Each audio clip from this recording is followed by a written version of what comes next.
Tatlong araw na ikinulong ang radio reporter sa Camarines Sur dahil lang sa pagtingin ng blotter record. Depensa ng mga pulis, bawal daw kasi yan. Pero iba naman ang sabi ng mismong PNP chief. Nasa frontline ng balitang yan si Jenny Dongon. Tamang tikuin. Masama ang loob ng 55 years old na si Jose Rizal Pajares, reporter sa radyo sa Camarines Sur. Inaresto at kinulong siya ng Iriga City Police dahil sa pagbuklat ng blotter records. Yan ay kahit wala silang anumang warrant laban sa kanya. Kaya sabi niya, nagbabiolate raw ako ng Data Privacy Act. Tapos yun, pinailan ako ng kaso. Diretso kulong na, sir. Nakulong po ako ng 3 araw. Kwento ni Pajares, mag-alas 9 ng umaga nitong August 2 na magtungo siya sa Iriga City Police Station para maghanap ng istorya. Pagpasok, nagpaalam daw siya sa duty officer para tignan ang blotter records. Sagot daw sa kanya, magpaalam muna. Pero dahil nagsabi na siya sa duty officer, akala niya ay okay na kaya hinawakan na niya at binuklat ang records. Pagkatapos, bigla siyang nilapitan ng hepe ng istasyon na si Police Lieutenant Colonel Ralph Oida. Sabay sabing bawal daw ang kanyang ginagawa, saka siya pinusasan at ikinulong. Dagdag pa niya, matagal na niya itong gawi sa mga police station. Hindi ko nga po matanggap kung bakit nagkaganon kasi may bago na, ang sabi nila may bago na silang policy. So hindi ko naman po alam. Humingi po ako ng sorry 2 beses. Sabi ko sorry, pasensya na po sir. Hindi ko po alam na may bago na palang policy dito. Yun, sinulong yan ako. Sa press release naman ng Iriga City Police, sinabi nilang nilabag ni Pajares ang Republic Act 10173 o Data Privacy Act of 2012. Wala raw pahintulot ng mga pulis ang ginawang pagkuha at pagbulatlat ni Pajares sa police blotter ng istasyon.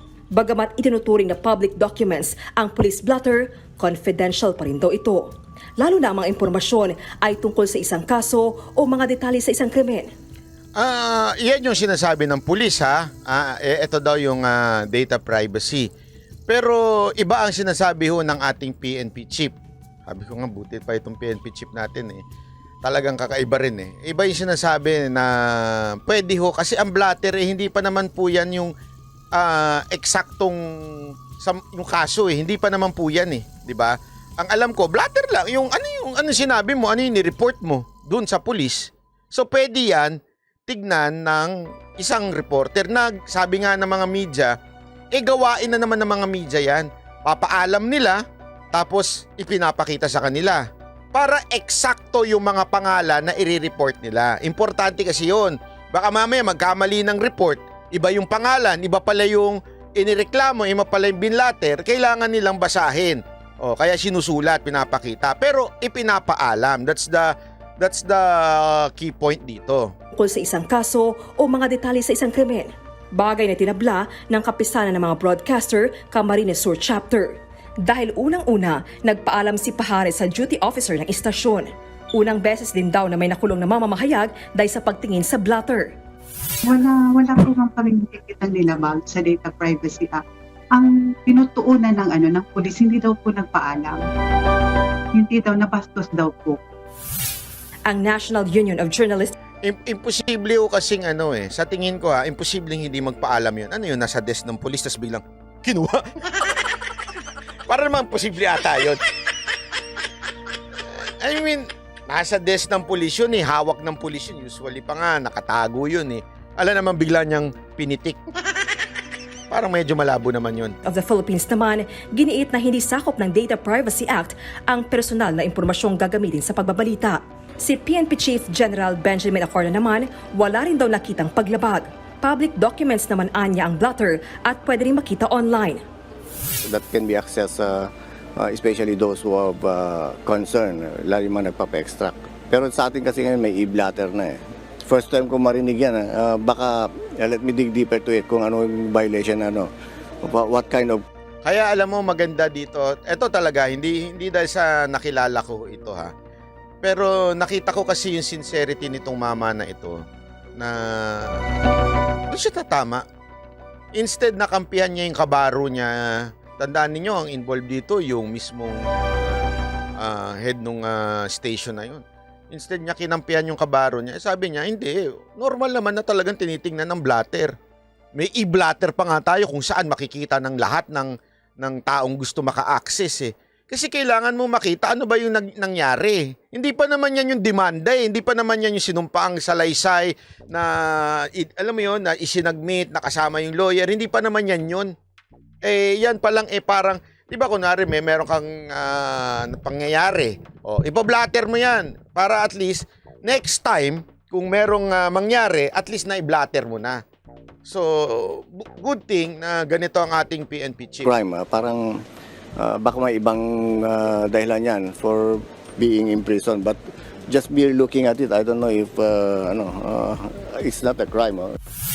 Sa ngayon, nirelieve na si Ralph Oida habang gumugulong pa ang investigasyon. Pansamantala naman Kawawa na. Alam mo sa dami ng medyo nating pulis, nare-relieve, di kaya maubos ang pulis natin. Diba? Kawawa naman din. Sana lang din. Hindi ko alam kung hindi ba sila na-orient o meron silang tinatago. Bakit ganun, di ba?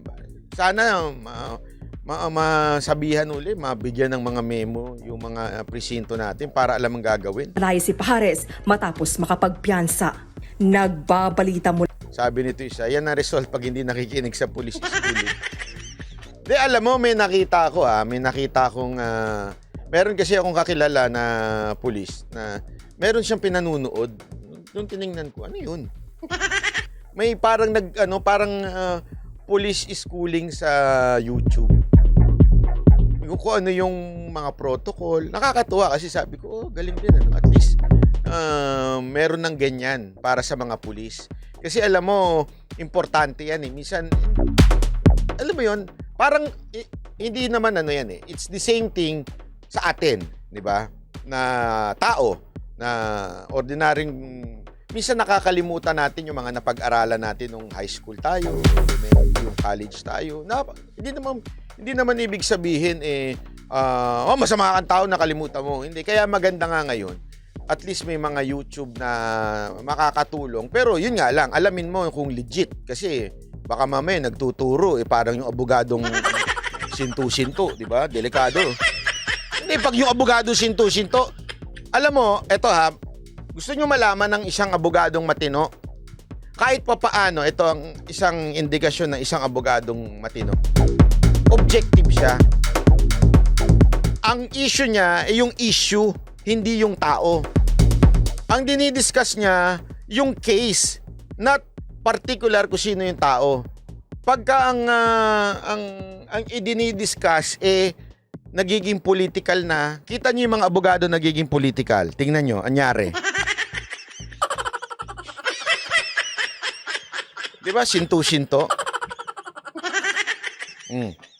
Ayoko na magbanggit kung sino yun. O, di ba? Pag ang abogado na muliti ka na, may problema na tayo dyan. O. Kaya nga itong abogadong to, hindi ko napapangalanan, he's not worth mentioning. Sinto-sinto eh. Dati ang dinidiscuss naman niya, yung talagang nagtuturo siya eh. Ngayon hindi na, political na. Ang mga binabanatan niya kasi, siguro nakita niya, ay, malaki kita pag kasi tulpo. O hanap na ngayon siya ng iba mga babanatan para mas malaki kita. Sinto-sinto eh.